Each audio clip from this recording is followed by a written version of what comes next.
Just after 11 p.m., the fire took hold. A silver van sat burning on a patch of scrubland off Wire Road in Everton. It made no noise, just heat, smoke and flames. Fire crews got there fast, but what they found inside couldn't be saved, couldn't be named, not yet. A body, burned beyond recognition, and it wasn't the only fire that night. 2 more vehicles torched within hours, none of it random, all of it connected to something bigger. Days later, a name surfaced. Behind that name, Joseph McKeever, was a chain of events that stretched from Spain to Liverpool, smuggling routes, lock-up garages, a deal gone badly wrong, and a murder so brutal it would shake Merseyside police to the core.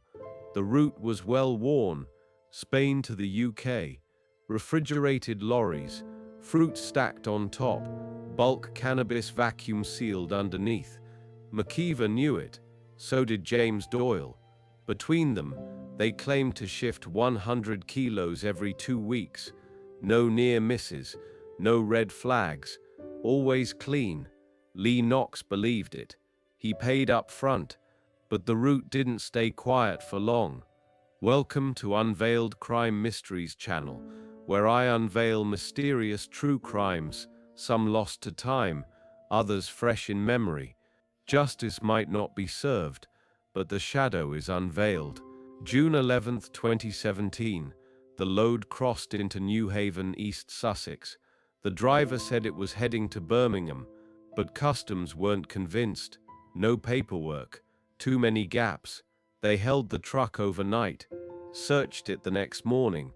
Inside were 150 kilos of high-grade cannabis, tucked inside pallets of produce, street value around £900,000. Customs seized the lorry.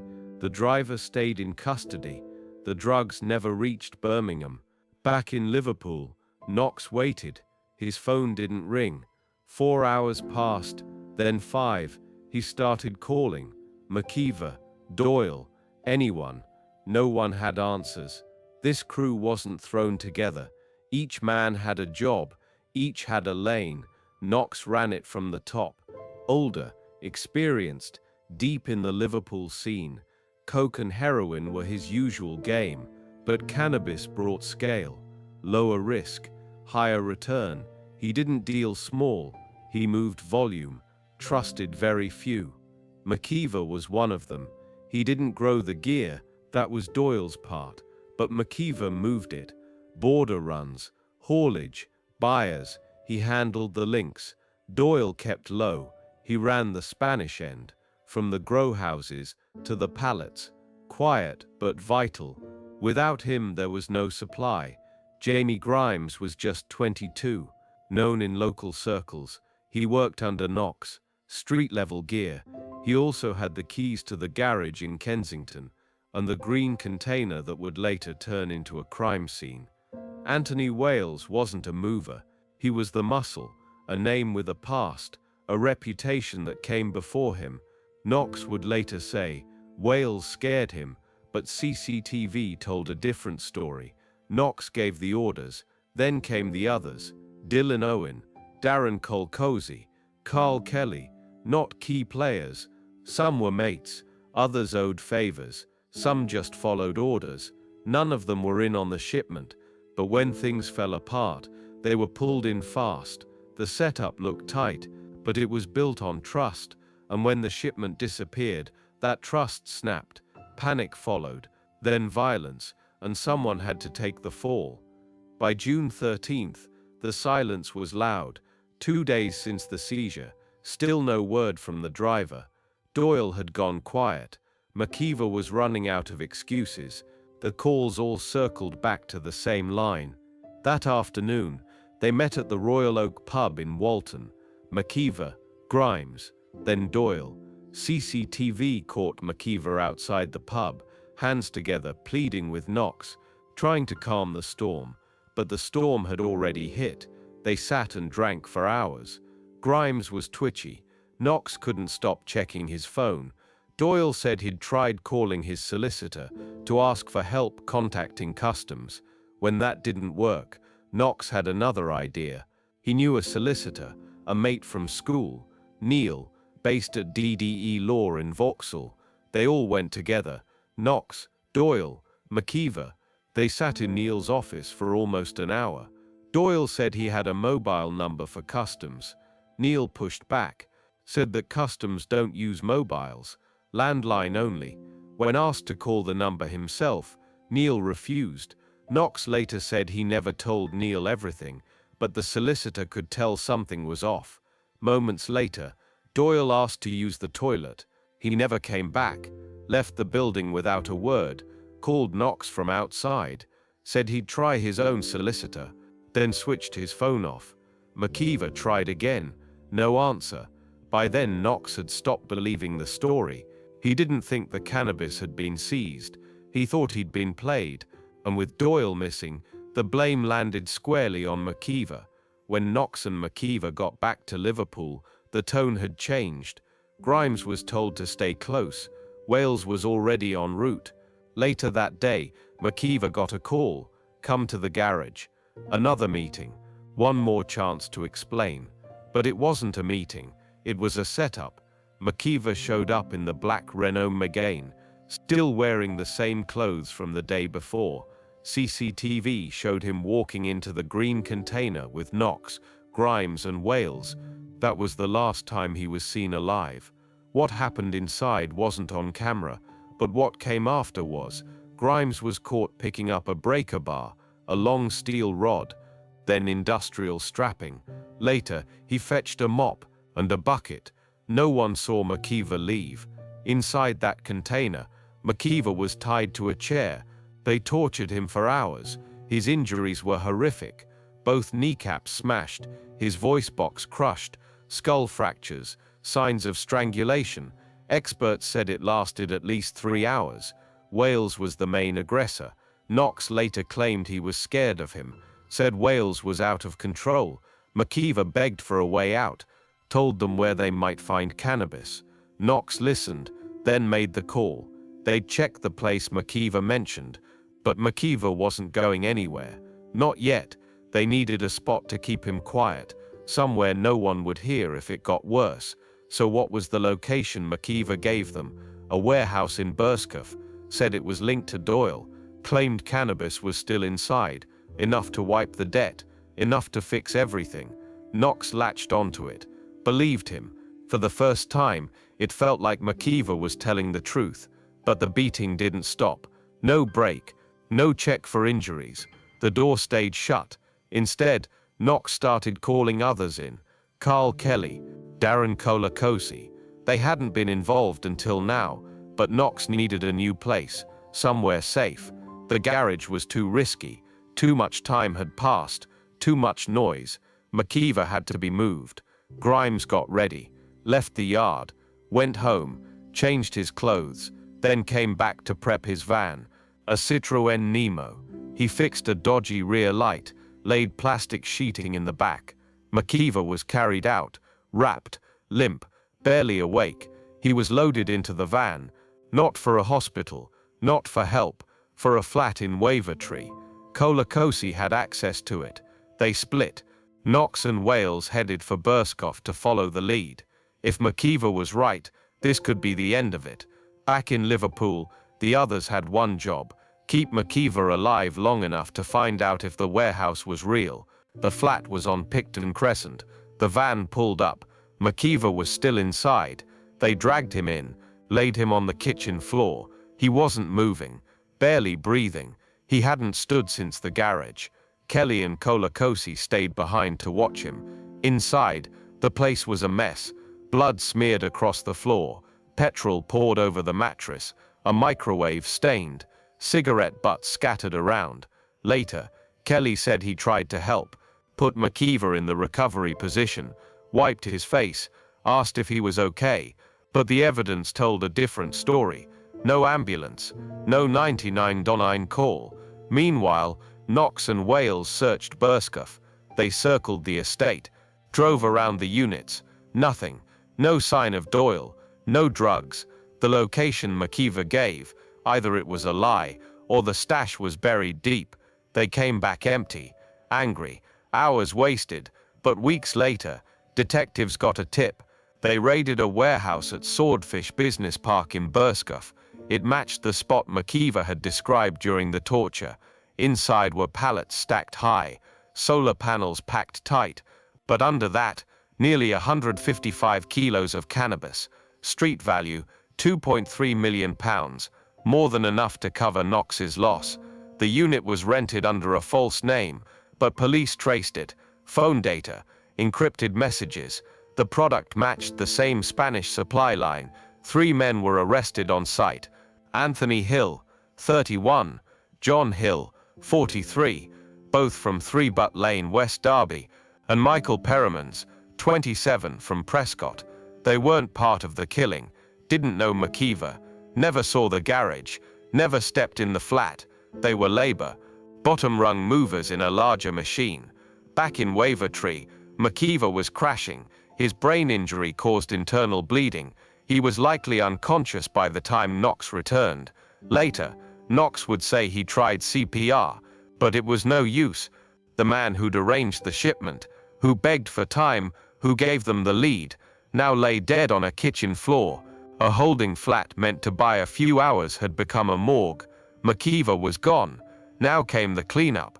Grimes went back that evening, not to help, not to check, but to wipe the scene. He brought petrol. The mattress was already soaked, but they didn't light it. Not yet. Focus shifted. They needed to move the body. A different van pulled up. Another Citroën Nemo. Not the black Megane McKeever had come in. That car and the Citroën Grimes used earlier were now risks. CCTV had picked up faces. They carried McKeever out of the flat. No rush, no panic. Loaded him into the van. Drove him out of Wavertree, across the city, ended up in Everton. Same place, Wire Road. At 10:55 p.m., fire crews got the call. A van ablaze. The flames were massive. Inside, what was left of a body, burned beyond recognition. No ID, no phone, just scraps of DNA. Elsewhere in Liverpool, 2 more fires followed. The Megane and Grimes' Citroën, both torched, both gone. They hadn't just killed McKeever, they tried to erase him, but in trying to disappear the body, they left a trail that lit up brighter than fire. The investigation began. The blaze on Wire Road didn't scream gangland hit at first. Looked like another dumped van, but the body changed that. Merseyside police opened a murder case within hours. There was nothing left to ID. The heat had eaten through everything. Almost. Forensics got a trace. DNA from the interior. Blood matched a missing person. Joseph McKeever. Last seen days earlier. His phone had last pinged near Picton Crescent. Same flat. The place they kept him. The place he died. Inside it was chaos. Blood on walls, on floors, on appliances, cigarette ends, footprint marks, DNA everywhere. In the bathroom, a slip-up. Anthony Wales used the toilet, left his DNA on the flush. That single touch put him in the flat, in the middle of McKeever's final hours. Then came the next breakthrough. A garage in Kensington, tied to Jamie Grimes. CCTV showed McKeever arriving, with Knox, with Grimes, with Wales. Minutes later, Grimes shut off the cameras, tried to wipe the feed. It didn't work. Footage was recovered. Grimes tried to clean the container, poured waste oil on the office floor, hoped to hide the blood, but there was too much of it. Forensics found McKeever's blood in a fingerprint, on the door, on the chair, on a knife, on the strapping. Later that day, Grimes went back to the flat. He carried a big plastic petrol container. Whether they ever meant to light it, Colacosi later claimed they did, remains unclear. But the mattress was soaked, ready. Bit by bit it came together. Grimes' Heterogon, found burned near the M57. McKeever's Megane, torched in Newsham Park. The garage, the flat, the van, all bore the same marks, same names. Police didn't wait. Warrants were signed. Raids launched across Merseyside. Carl Kelly stayed local. Tried to keep his head down. Got rid of one phone. It didn't help. Caught the next day. Claimed he didn't know what happened in the flat. Darren Colacosi ran. First to Manchester, then Nottingham. Switched phones. Changed spots. Police still found him. Dylan Owen wasn't in the room when Joseph McKeever died. He didn't break bones. He didn't tie anyone to a chair. But when the blood had dried and the panic set in, Dylan got the call. His role wasn't violence. It was aftercare, destruction, cleanup. He helped torch the vehicles. He helped erase what was left. That was enough. The law doesn't care if you swung the weapon or held the match. If you helped cover it, you're in. Owen was arrested alongside Carl Kelly and Darren Colacosi. Same charge, assisting an offender. He was 23 years old. Not a gang leader. Not a dealer. Just a name pulled into the wreckage of something bigger. But the damage was done, and the sentence would follow.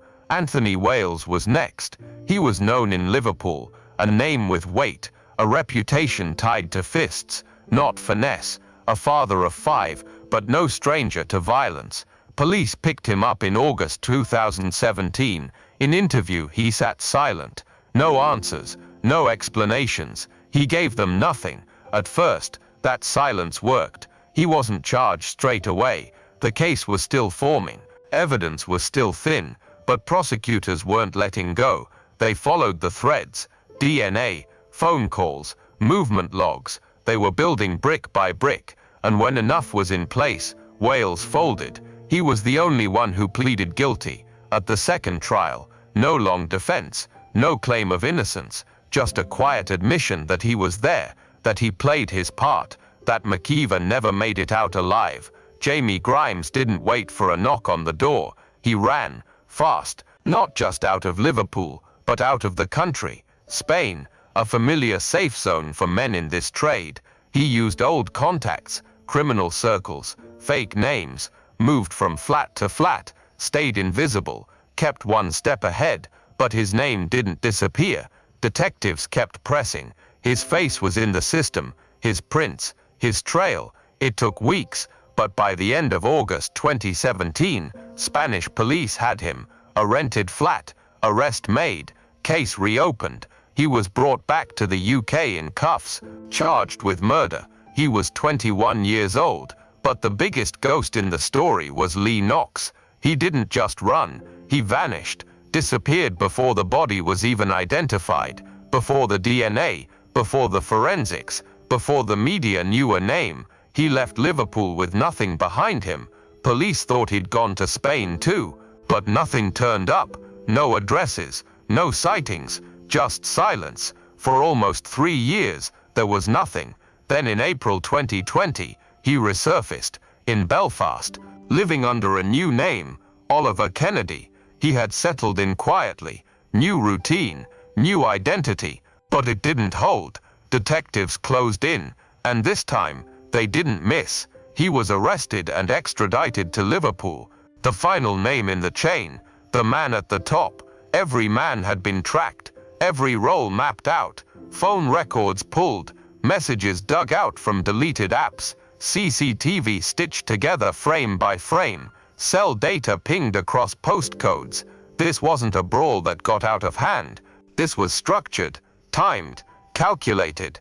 A job gone wrong, but not by accident. The first trial opened in April 2018 at Liverpool Crown Court, and what followed was one of the most detailed prosecutions Merseyside had ever seen. They laid it out from the beginning: the garage in Kensington, the green shipping container, the torture, the flat in Wavertree, the fires, the false alibis, the last hours of Joseph McKeever's life broken down into minutes. They had everything: blood on tools, on doors, on clothes, forensics matched to names, fingerprints tied to places, video footage and GPS data that narrowed the timeline to the second. The jury saw how it played out. Who gave orders? Who followed? Who cleaned up? Each defense told a different story. Grimes said it wasn't meant to go that far, that he didn't mean to cause serious harm. Colacosi and Kelly said they didn't realize McKeever was dying. Owen admitted burning the cars. Wales kept quiet again. But the jury didn't need stories. They had facts. They came back with 5 guilty verdicts. Jamie Grimes, 21, life in prison, minimum 27 years. Anthony Wales, 36, life in prison, minimum 24 years. Carl Kelly, 31, 22 years for manslaughter. Darren Colacosi, 23, 12 years for manslaughter. Dylan Owen, 23, 6 years for assisting an offender. Then came the final trial, January 2022. Lee Knox was alone in the dock, no co-defendants, no distractions, just the man who'd pulled the strings, now stripped of everything but truth. The court heard everything: the shipment, the fallout, the suspicion, the hours of torture, the cover-up, the body in the van. The judge didn't mince words. He called it a sustained, calculated act of torture, one Knox had helped lead, and with that, the last sentence was handed down: life in prison, minimum term 30 years. That was the end of the road for every name involved, but the echoes of the case still linger. A deal gone wrong, a man tortured to death, a trail of panic, fire and cover-up across an entire city, one lie, one missing shipment, one violent chain reaction that cost a man his life and sent half a dozen others to prison for decades. If you've watched this far, kindly support our channel by commenting, subscribe and turn on notifications for more real stories daily, and we'll see you next time. There's always another case to be unveiled, remember.